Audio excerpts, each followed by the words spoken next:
창세기 49장 20절 시작. 아셀에게서 나는 먹을 것은 기름진 것이라 그가 왕의 소라상을 차리리로다. 아멘. 오늘은 12 아들들 중에 아셀에 대해서 우리가 상고하고자 합니다. 아셀은 우리가 지난번에 상고했던 우리 갓과 같이 레아의 시녀였던 레아의 몸종이었던 실바에 의해서 태어난 두 번째 아들이 오늘 본 아셀입니다. 우리가 그 12 아들들의 모습들을 통해서 그들은 그 책망을 받건 또 하나님 앞에 그 미래가 굉장히 밝은 축복을 받건 중요한 건 우선은 12지파라는 사실을 좀 명심하셔야 됩니다. 그러니까 하나님의 교회 안에 모두가 완벽하고 모두가 다 이렇게 좀 다 성숙하고 하면 좋은데 교회는 그렇지 못함을 그 구약 교회를 통해서부터 우리에게 보여주고 있어요. 부족함이 있고 연약함이 있고 죄도 있고 또 실수도 있는 게 교회의 모습이구나라는 걸 봅니다.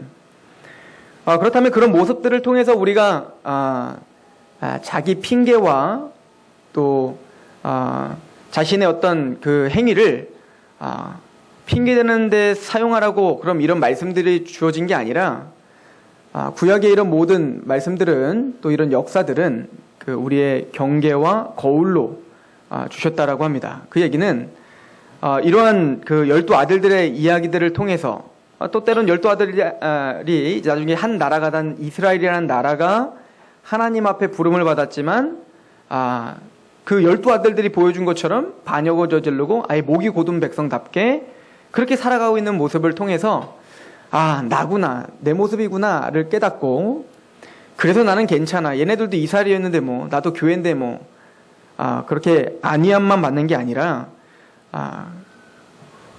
우리가 그 구약에 있는 역사들을 통해서 우리의 거울로 우리의 더러운 것들을 보고 닦아내게 하는 것처럼 이런 구약의 이런 역사들을 통해서 우리의 삶을 다시 재점검하고 또 내가 이런 모습이 있지 않는가. 또 예를 들어서 르우벤이 끓는 물같이 어떤 그 욕정과 그 어떤 탐심과 그 어떤 분노에 차서 아버지의 침상에 올라갔죠. 그러니까 어떤 하나님의 질서를 깨트리고 하나님의 율례를 깨트리고 내 욕망함이 들끓어 실수를 할 수 있단 말입니다. 르우벤은 대단히 능력도 있었고 기대도 많이 받았던 사람인데 그런 걸 통해서 혹시 내가 그렇진 않는가? 하나님은 날 기대하시고 계셨고 나에게 쏟아부으신 그 은혜와 능력과 은사가 이렇게 많은데 내가 지금 하나님의 말씀에 굽복하지 못하고 물이 끓는 것처럼 내 안에 가득한 어떤 그 욕정 때문에 또 실수하고 실패하여 르우벤이 하나님께 쓰임받을 수 있는 그 많은 기회들을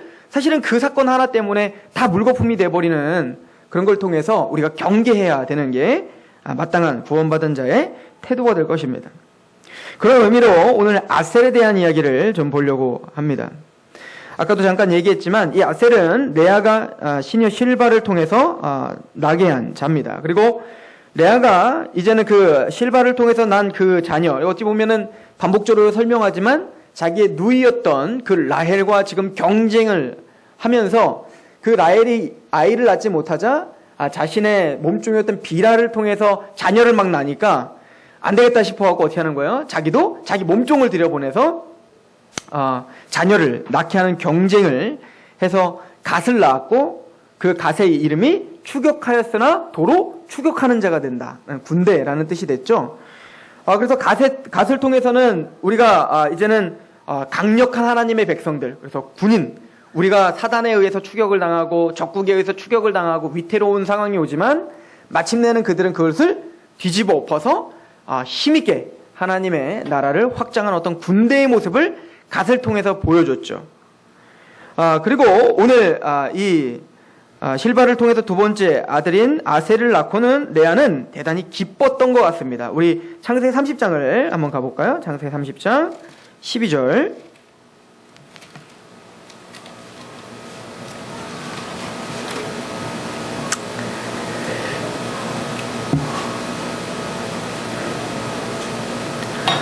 레아의 시녀 실바가 둘째 아들을 야곱에게 낳음에 레아가 이르되 기쁘도다 모든 딸들이 나를 기쁜 자라 하리로다 하고 그의 이름을 아셀이라 하였더라. 그래서 아셀이라고 하는 뜻은 기쁨이라는 뜻이에요. 즐거움, 기쁨 뭐 이런 뜻인데 사실 근데 이 아셀이라고 하는 뜻은 기쁨보다 조금 더 광범위하고 좀 묵직한 뜻이 됩니다. 아셀은 복 받은 자, 이렇게 복 있는 이런 뜻이 돼요. 그래서 여러분들 이제 그 시편 1편에 보면 구원받은 자의 고백이 시편이잖아요. 구원받은 자의 어떤 그 이 땅의 고난의 삶 속에서 하나님께 부르짖고 고백하고 진짜 복이 무엇인지를 고백하는 게 시편 전체인데, 그래서 시편을 1편에 딱 이야기할 때 복 있는 사람은으로 시작하죠.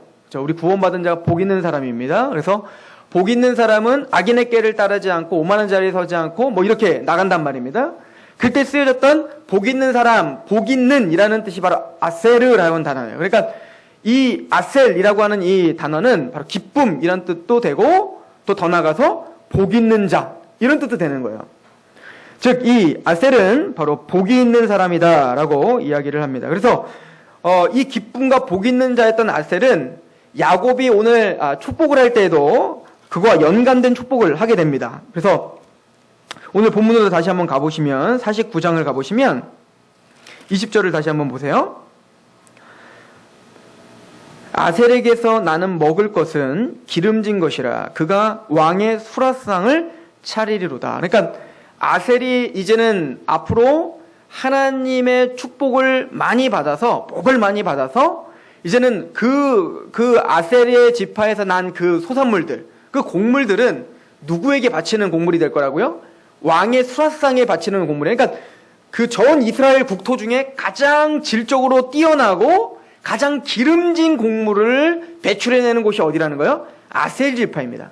정말 이렇게 예언한 것처럼 나중에 이제 여호수아서에서 말한 것처럼 땅에 분배되고 이제 정착하는 장면을 보면 아셀이 어디에 정착하냐면 그 레바논이라고 하는 지경과 그 연결이 되는 그 접경 지역에 북쪽에 이렇게 자리를 잡게 되는데 점점 그 이스라엘 전체에 이렇게 좀 길쭉하게 생겼잖아요.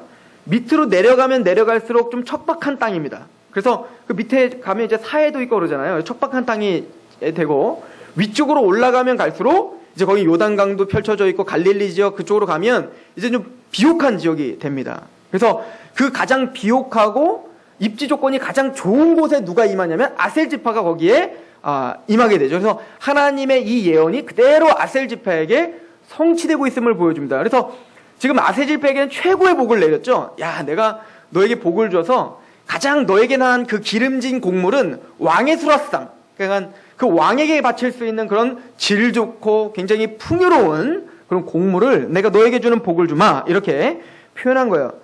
이걸 모세가 한 축복을 보면 좀 더 풍요로운 축복을 하게 됩니다. 우리 한번 가볼까요? 신명기. 아셀이라고 하는 지파는 사실은 우리가 그렇게 유명한 지파는 아니잖아요. 그런데도 이 유명하지 않지만 어찌 보면 평범한 지파예요. 뭔가 막 뛰어나고 막 요셉과 같이 유다와 같이 막 그렇게 막 뛰어난 지파는 아니지만 평범하지만 굉장히 그 알찬 지파죠. 한번 우리 신명기를 한번 가보시면요. 신명기 33장을 한번 가보세요. 모세가 아셀 지파에게 어떻게 예언하고 있는가 봅시다.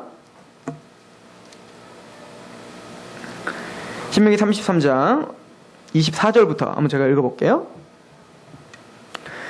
아셀에 대하여는 일러스되 아셀은 아들들 중에 더 복을 받으며, 그래서 그 많은 아들들 중에서도 누가 더 복을 받을 거예요? 아셀이 더 복을 받을 거예요. 여러분들에게도 그런 복이 있기를 원합니다. 그 복이 뭔지는 좀 이따 보고. 자, 그래서 그 아셀에 대하여는 일러스되 아셀은 아들들 중에 더 복을 받으며 그의 형제에게 기쁨이 되며 그의 발이 기름에 잠길지라. 얼마나 복을 받냐면 그냥 막 그 기름이 발에 막 잠긴다는 거예요. 그러니까 그 아셀이 거하는 곳은 그 하나님의 복, 하나님의 그 은혜가 아주 흘러 넘치는 곳이에요. 그래서 너무너무 그 기쁨과 만족감과 그 아셀 지파에게 부어주신 그 복이 굉장하더라고요. 제가 그래서 12지파를 막 연구하면서 아셀이 제일 나은 것 같아요. 제가 보기엔. 여긴 공격당한다는 얘기도 없어요. 그 요셉 지파도 너는 담장 너머로 뻗은 나무 뭐 이거 나중에 우리 하겠지만 야곱의 축복이 야곱이 받은 축복이 아니라 야곱이 한 축복인 거예요. 요셉에게 한 축복인데 거기 봐도 요셉도 공격당하거든요. 활이 너를 쏠 거고 막 이렇게 하는데 아셀은 그냥 평안해요. 너에겐 기름진 땅만 있고 네가 곡물 바치는 건 왕의 수라상에 올라갈 거고 최고입니다. 여러분들 다 아셀의 축복을 받기를 원합니다. 뭔가 있을 것 같아서 아멘을 안 하시는 거예요? 자, 25절을 한번 보십시오. 뭔가 있나 없나? 자, 같이 한번 읽어보겠습니다. 시작. 내 문빗장은 철과 노시 될 것이니 내가 사는 날을 따라서 능력이 있으리로다. 보세요. 이 아셀은요, 어떻게 또 축복을 하냐면, 문빗장은 철과 노시 될 것이라. 이거 뭐냐면, 그 문을 열 자가 없는 거예요. 단단한 보호막을 치고 있는 겁니다. 그러니까 하나님이 그의 소산을 기름지게 할 뿐만 아니라, 그의 문빗장은 뭡니까? 녹과 철로 단단한 것을 어떻게 한 거예요? 빗장이 딱 걸려 있는 겁니다. 그러니까 그 어떤 누구도 침범할 수 없고, 그 어떤 누구도 그 복을 빼앗을 수 없는 거예요. 그래서 강력한 보호막이 누구를 딱 감싸고 있는 겁니까? 아셀에게 딱 감싸고 있는 겁니다. 즉 하나님은 아셀에게 복을 쏟아 부어 주실 뿐만 아니라 그 복을 지켜주시고 보존하시며 마침내는 그 복을 더 확장시키는 일을 하시는 겁니다. 더 나아가서 내 문빗장은 철과 노시 될 것이니 내가 사는 날을 따라서 너의 모든 인생 속에서 이런 말이죠. 너의 모든 삶 속에서 너의 인생을 살아갈 때 혼자서 살아가는 게 아니라 뭐가 함께 같이 갑니까? 능력이 있으리로다. 그러니까 하나님이 함께 하시는 능력이 있는 겁니다. 하나님이 복을 쏟아 부어 주셨습니다. 그래서 하나님이 주시는 그 복이 발에 잠길 만큼 가득하고 충만하게 임했습니다.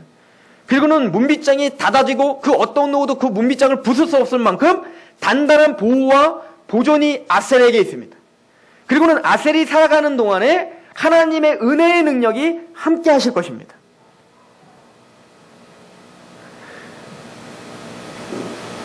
저는 복음의 사람들에게 바로 이런 아셀의 은혜가 있기를 축원합니다. 근데 이 아셀의 이 축복에 있어서 우리가 또 눈여겨봐야 되는 것은 하나님이 어찌 보면 다른 형제들보다, 다른 아들들보다 배에 더 복을 부어주셨단 말이죠. 그 복을 더 배로 부어주시고 뭐라고 이야기하냐면 그 복으로 네가 기쁘고 만족하고 행복해라는 거죠. 맞죠? 복은 그러라고 준 거잖아요.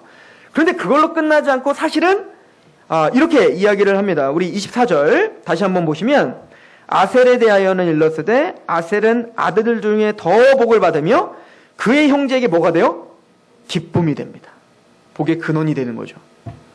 하나님이 나에게 쏟아 부어주신 그 복을 나 혼자 누리는 게 아니라 내가 복을 받으면 받을수록 내가 하나님의 복을 누리면 누릴수록 나 혼자 기쁜 게 아니라 누가 함께 기뻐요? 그의 형제들, 하나님의 백성들, 그 이스라엘이 함께 기쁜 겁니다. 그러니까 거긴 시기함이 없죠. 어떤 시기와 다툼이 있는 게 아니에요. 아셀이 잘 되면 잘 될수록, 아셀이 복 받으면 복 받을수록 거기에는 뭡니까? 함께 기뻐함이 있고 함께 응원함이 있고 거기에는 함께 동참함이 있다고요. 어떤 사람이 돈을 잘 벌어요. 어떤 사람이 막 잘 나가요. 그럼 막 짜증나는 사람이 있죠. 그죠? 그 사람이 뭔가 잘 나가면 잘 나갈수록 그냥 화가 나고 짜증이 나고 배가 아프고 다 그냥 어디 막 뭐래도 찾아가지고 고발하고 싶고 막 그런 사람이 있단 말입니다. 아셀은 그런 사람이 아닌 겁니다. 아셀은 잘 되면 잘 될수록 뭡니까? 그 형제들은 함께 기쁜 겁니다. 그게 축하가 되고 항상 존경스럽고 그럴 만하다라고 생각이 들고 또 그 아셀은 그런 소리를 들을 만큼 나누기를 좋아하고 그 복을 함께 누리기를 좋아하는 사람인 거죠. 그러니까 하나님은 어떻게 보면 아셀에게 축복을 할 수밖에 없는 거겠죠. 즉 우리는 복이라는 개념을 사실은 뭔가를 가지고 있고 뭔가를 누리고 있는 상태를 복으로 착각하는 경향이 좀 있는 것 같아요. 내가 뭔가 건강하고 또 내가 뭔가 다른 사람보다는 좀 더 잘 살고 내가 좀 더 평안하고 기쁨을 누리고 있는 상태를 우리는 복으로 생각한단 말입니다. 근데 그거는 복이 될 수도 있고 저주가 될 수도 있는 거예요. 그것 자체는 복이 아닌 거예요. 그죠? 성경에서 말하는 복은 내가 부어지면 그게 어떤 것이든 그게 영적인 것이든 육적인 것이든 그게 어떤 것이든 내가 하나님 앞에 뭔가를 쏟아 부음 받으면 받을수록 내가 기쁜 게 아니라 내 주위 사람들이 나를 통하여 함께 기뻐하고 그것이 나누어지고 그것으로 말미암아 그들이 함께 즐거워하는 게 복이란 말입니다. 저는 이 상록교회가 그런 복을 받았으면 좋겠어요.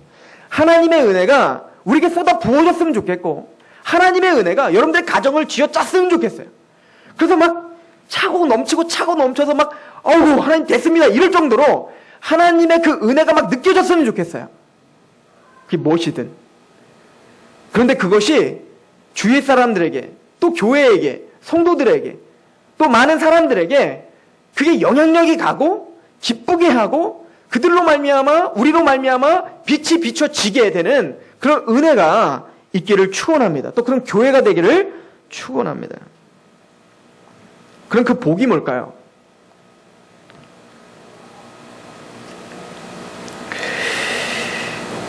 성경은 그 복이 무엇인지를 우리에게 알려주고 있습니다. 그래서 이 아셀에게 이런 복에 대한 걸 설명하고 이제는 이 아셀은 사실은 마지막인 것처럼 축복을 한 다음에 이어서 이스라엘 전체에 대한 복과 연관지어서 아셀 축복을 하고 있습니다. 다시 한번 보시면 신명기 33장을 보시면 그 24절부터 25절까지 아셀에 대한 축복을 하시고 그리고 모세가 이어서 그냥 계속 축복을 이어가요. 자, 그리고는 26절부터 이렇게 이어서 말합니다. 여수론이요. 이거 사실은 이게 이스라엘을 가리키는 하나님의 백성들을 가리키는 이야기이기도 하며 예수님을 가리키는 이야기이기도 한데 오늘은 하나님의 백성들로 우리가 해석을 해야 됩니다. 여수론이요. 하나님 같은 이가 없도다. 그가 너를 도우시려고 하늘을 타고 궁창의 위엄을 나타내시는도다. 영원하신 하나님 내 처소가 되시느니 그의 영원하신 팔이 내 아래에 있도다. 그가 내 앞에 대적을 쫓으시며 멸하라 하시도다. 그러니까 문빗장이 견고하고 우리의 삶을 따라서 그 능력이 항상 같이 가는 거예요. 왜? 그 하나님의 권능의 능력이 여술은 하나님의 백성들에게 항상 하기 때문에. 28절에 이스라엘이 안전히 거하며 야곱의 샘은 곡식과 새 포도주의 땅에 홀로 있나니 곧 그의 하늘이 이슬을 내리는 곳이니까 그러니까 하늘의 이슬이 항상 내리는 곳이기 때문에 척박하지 않은 겁니다. 하나님의 복이 항상 임하는 곳입니다. 그곳에 누가 있는 거예요? 이스라엘이 있는 겁니다. 29절 같이 한번 읽어볼까요? 시작. 이스라엘이여 너는 행복한 사람이로다. 여호와의 구원을 너같이 얻은 백성이 누구냐? 그는 너를 돕는 방패시요 내 영광의 칼이시로다. 내 대적이 내게 복종하리니 내가 그들의 높은 곳을 밟으리로다. 우리 교회 올라오시다 보면 이거 써 있어요. 이스라엘이여 너는 행복한 사람이로다. 구원받은 하나님 백성들이여 너희는 행복한 사람이로다. 이 하나님 우리에게 말씀하신 겁니다. 왜냐하면 여호와의 구원을 너같이 얻은 백성이 누구냐? 자기 아들을 죽이기까지 너희를 구원하신 그런 신이 어디 있느냐? 그런 구원과 그런 은혜를 받은 자가 어디 있느냐? 그러므로 너희는 이미 어떤 사람이다? 행복한 사람이다. 그는 너를 돕는 방패시고 내 영광의 칼이로다. 내 대적이 내게 복종하리니 내가 그들의 높은 곳을 밟을 것이다. 반드시 그렇게 우리를 영광스럽게 만드시며 영화롭게 만드실 것이다. 너희는 행복한 사람이로다. 이게 하나님 우리에게 주시는 메시지입니다. 즉 아셀에게 너는 그렇게 기름진 땅을 줄 거고 내가 문빗장을 지켜줄 것이고 그리고 너의 삶을 따라서 능력으로 내가 함께 할게. 너는 행복한 사람이야 라고 말을 해요. 그게 뭐라고요? 아셀에게 준 겁니다. 그런데 시편 1편에 아셀이라고 표현하는 거야. 복 있는 사람아 라고 말하는 겁니다. 이제 이 아셀의 이 복은 이 아셀의 복은 아셀 지파만의 복이 아니라 사실은 모든 하나님의 이스라엘의 복인 거예요. 아셀, 복 있는 사람들아 너희는 행복한 사람들이다. 왜 우리가 복이 있는 겁니까 하나님? 왜 우리가 복이 있습니까? 우리의 가치관과 우리의 생각으로는 나는 저 사람들보다 더 복이 있다는 생각이 안 듭니다 하나님. 여전히 힘들고 여전히 고통스러운데 왜 내가 복이 있다고 주님은 말씀하십니까? 이게 시편 1편입니다. 우리 한번 가봅시다.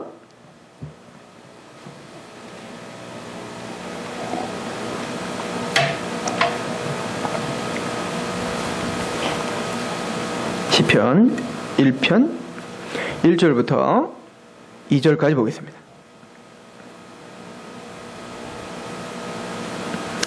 같이 봉독할까요? 시작. 복 있는 사람은 악인들의 꾀를 따르지 아니하며 죄인들의 길에 서지 아니하며 오만한 자들의 자리에 앉지 아니하고 오직 여호와의 율법을 즐거워하여 그의 율법을 주야로 묵상하는도다.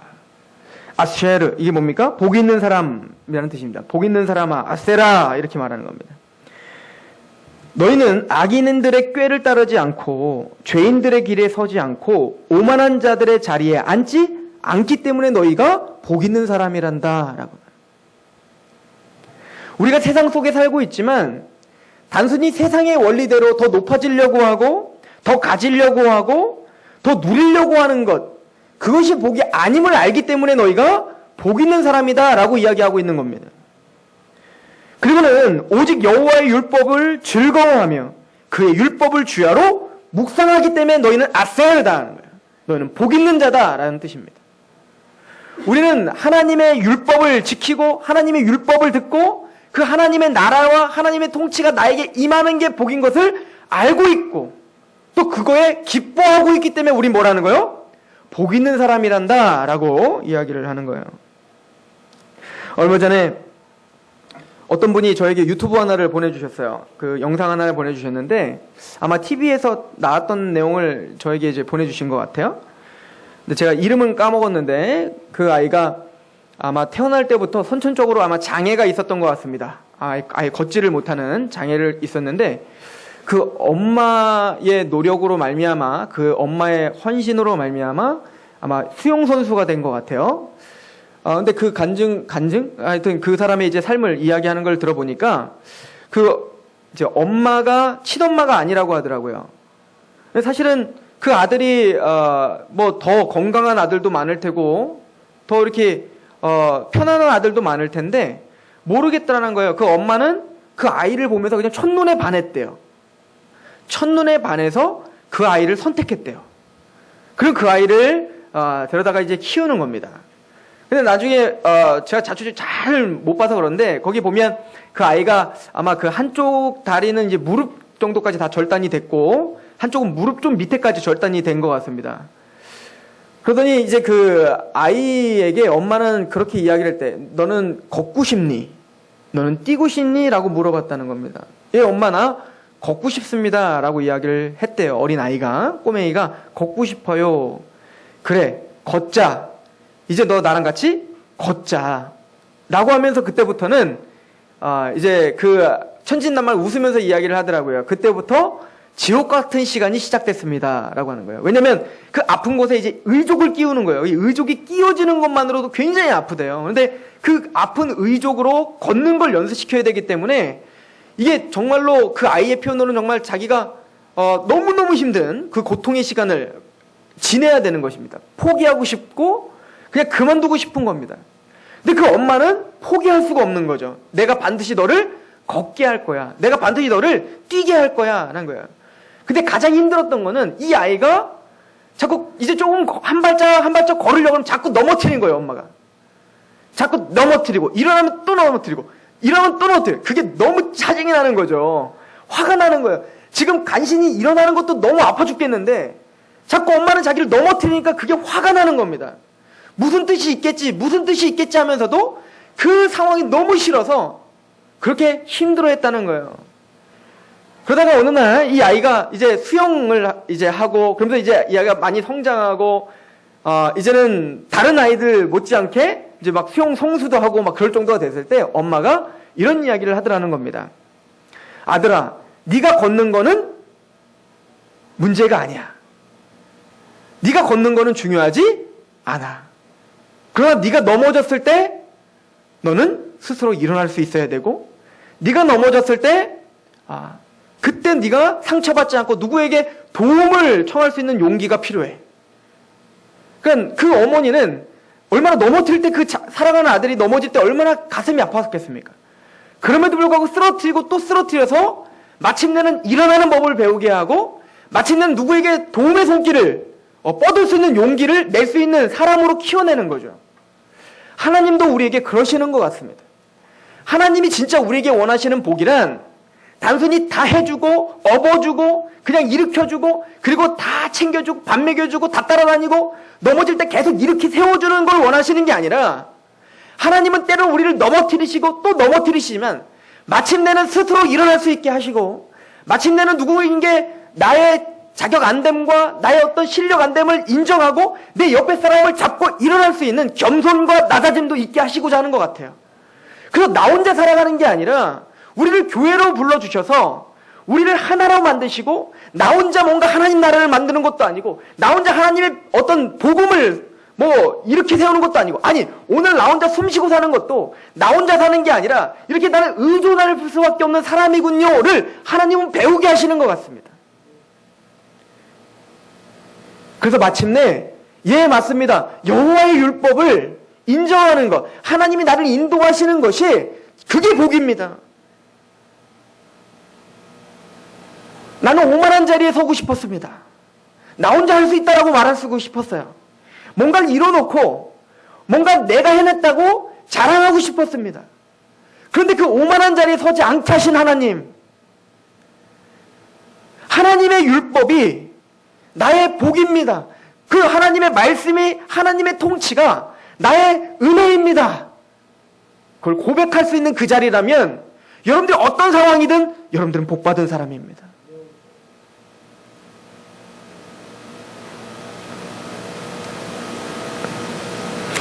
이 이야기를 빌립보서에는 사도 바울이 이렇게 표현하고 있는 거였죠. 우리가 너무나 잘 아는 말씀이지만 한번 다시 읽어봤으면 좋겠는데요. 빌립보서 4장의 10절부터 보면 이렇게 말합니다. 내가 주 안에서 크게 기뻐함은 내가 너희가 나를 생각하던 것이 이제 다시 싹이 남이니 너희가 또한 이를 위하여 생각은 하였으나 기회가 없었느니라. 내가 궁핍함으로 말하는 것이 아니니라. 어떠한 형편이든지 나는 자족하기를 배웠노니. 그 사도 바울에게 아마 빌립보 성도들이 물질적으로나 마음적으로나 여러 가지로 대단히 큰 도움을 줬던 것 같습니다. 사도 바울은 그때 깨달았을 거예요. 너희가 한 복음으로, 우리 그 빌립보서 1장에 나오면 한 복음 가운데 연합하는 걸 하나님이 원하시고 기뻐하신다라고 말하잖아요. 즉 사도 바울은 그게 너무 기뻤을 것입니다. 나 혼자 하나님 일을 다 하는 게 아니구나. 내가 이렇게 부에 처하나 이렇게 빈에 처하나 나는 일체의 비결 자족을 배웠지만 그래도 이 어려운 중에 만약에 내가 돈을 다 갖고 있었다면, 내가 모든 걸 다 내가 누리고 있었다면 이 귀한 동역자들을 보지 못했겠지라고 하는 거예요. 제가 가끔 이런 얘기를 한 적이 있었는데, 예전에 제가 서울에 살 때 돈이 엄청 필요했어요. 왜냐면 지금이 더 돈이 필요한데 그때는 돈이 더 필요했어요. 젊었을 때라. 그때 이제 막 부산에서 성경 공부를 하자는 사람이 있었었고, 청주에서 성경 공부를 하자는 사람들도 있었고, 그리고 서울에서도 성경 공부를 그때 막 하고 있었고, 대전에서 성경 공부를 하자는 사람들이 있었어요. 그러다 보니까 가고 싶은 거예요. 그때는 몸도 건강하니까 막 가면 가잖아요. 근데 못 갈 이유는 딱 하나면 돈이 없는 거예요. 그거 한번 갔다 오면, 그 차 타고 갔다 오면 이게 돈이, 게다가 매주 어떻게 가냔 말이에요. 그리고 저랑 성경 공부했었던 아이들이 갑자기 집이 어려워지고 또 하던 일이 안 되고, 그러면서 너무너무 힘든 막 그런 시기를 한꺼번에 막 몰려드니까 하나님 돈 좀 주세요 막 그럴 때가 있었어요. 그러다가 제가 생애 최초로 지금까지 태어나서 딱 한 번 복권을 그때 샀어요. 로또 복권을. 전 이거 당첨되면 30억 당첨되면 내가 애들 다 나눠주고 그렇게 하겠습니다. 샀죠. 야, 사는 내내, 그걸 갖고 있는 내내, 사보신 분이 아시죠? 우선해주시는 분도 사보신 것 같은데, 이렇게 뭔가 항상 기쁘죠. 될 것 같잖아요. 그죠? 그걸로다가 일주일 사시는 거거든요. 그 사람들. 될 것 같은 거예요, 막. 그런데 이제 그 복권이 이제 그 발표하는 시간이 언제냐면 토요일 날 5시인가 6시인가 그랬었어요. 그래서 그때는 이제 제가 안산의 청년부를 이제, 그때는 제가 전도사가 아니었고, 그때는 청년이었습니다. 안산 상록교회 청년이었을 때였는데, 안산으로 이제 예배를 드리러 갔다가, 근데 그때 자꾸 뭐가 생각나요? 이제 뭐 할 때예요? 이제 복권 이제 그거 추첨할 때거든요. 근데 이제 예배에 집중하고, 그리고 이제 집에 갔는데, 이제 재방송을 하는 걸 알고 있었지만 그건 몰랐는데, 그래서 가다가 PC방을 들려갈까? 저희가 그때 서울에 살 때는 컴퓨터도 안 놓고 있었으니까 PC방을 들어갈까 그랬는데, 그건 좀 왠지 찔리는 거예요. 신학생아. 야, 그래 복권 하나 사갖고 복권 하나 그거 보려고 그 PC방 가갖고 막 됐나? 이거 웃기잖아. 가지마. 그냥 됐어. 일주일 동안 그냥 그렇게 하나님도 네 맘 알았을 거야. 그러고 말자. 그렇게 하고 이제 복권을 이제 꾸깃꾸깃해서 이제 주머니에 넣고 버리려고 자고 집에 딱 들어왔는데 집에 TV를 딱 틀었는데 복권 추첨을 시작한 거예요. 난 그때 재방송이 하는지도 몰랐어. 그러니까 어떤 마음이 들겠어요? 됐다. 하나님의 사인이다. 왜냐면 이제 복권을 그래서 이제 복권이 드디어 시작되는 거예요. 딱 맞추는 겁니다. 딱 맞췄더니 하나도 안 맞는 겁니다. 하나도 안 맞는데 얼마나 웃기겠어요. 내가 그래서 이런 생각이 들더라고요. 하나님이 이러고 계시는 것 같아. 야, 너 참 재밌다.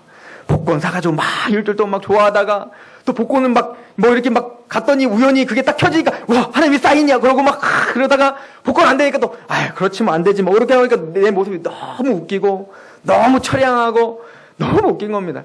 그 다음날 그때 이제 영준 형제네 집에서 살았는데 영준 형제 없네요. 이걸 들어야 되는데요.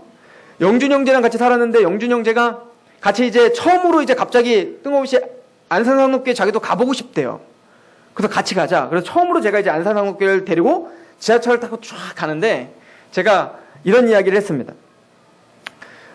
내가 사실은 복권을 샀다. 일주일 전에. 됐어요? 안 됐다. 그래서 막 이야기를 하고 뭐 이렇게 해서 하나님 앞에 저 나름대로 해석했던 것들을 막 얘기했더니 그 형제가 이렇게 이야기를 했습니다. 앞으로 복권 같은 거 사지 마세요. 성경 공부하러 다니는 거 걱정하지 마세요. 나는 돈을 버는 은사가 있어요. 나는 고등학교 때부터 돈을 잘 벌었어요. 제가 보기엔 돈 별로 못 버는 것 같은데 그때는 막 그러더라고요. 자기는 돈 버는 은사가 있다고. 나는 돈 버는 은사가 있으니까 내가 카드 하나 줄게요. 카드를 줄 테니까 기름만 무조건 넣는 카드를 지금까지 안 주고 있습니다. 카드를 줄 테니까 카드를 갖고 쓰십시오. 그래서 그걸 내가 받겠어요? 근데 그 소리를 듣는데 갑자기 막 눈물이 막 나더라고요. 왜냐면 이걸 들어야 되는데 어디 갔냔 말이야. 근데 제가 어떤 마음이었냐면 내가 만약에 30억이 있다면 이 사람을 얻을 수 있을까? 내가 만약에 돈이 많다면 이런 사람들을 한 마음이 돼서 같이 갈 수 있을까? 그래서 복권이 안 된 게 복이구나. 나 원래 될 수 있었는데 하나님이 일부러 안 되게 하셨구나. 여러분들 무엇이 복입니까? 여러분들은 어떤 게 복이라고 생각하십니까? 지금 아셀은 그걸 말하는 겁니다.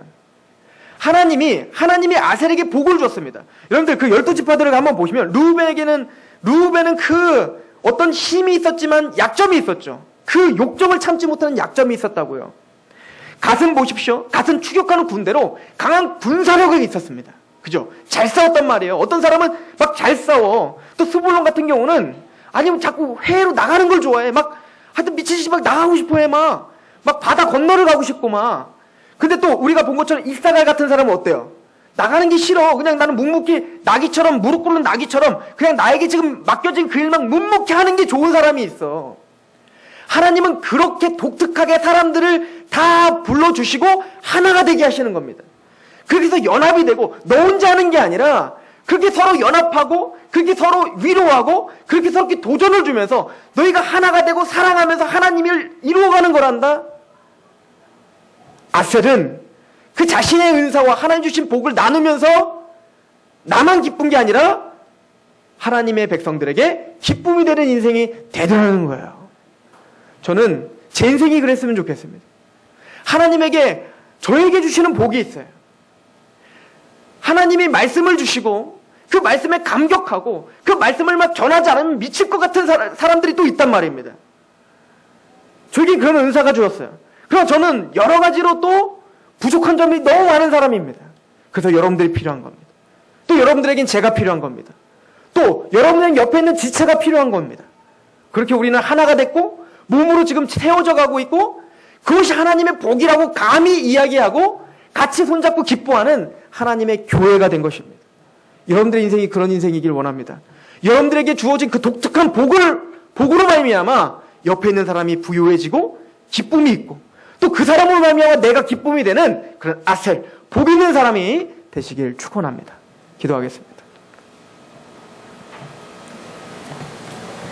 하나님 아버지 너무나 감사합니다.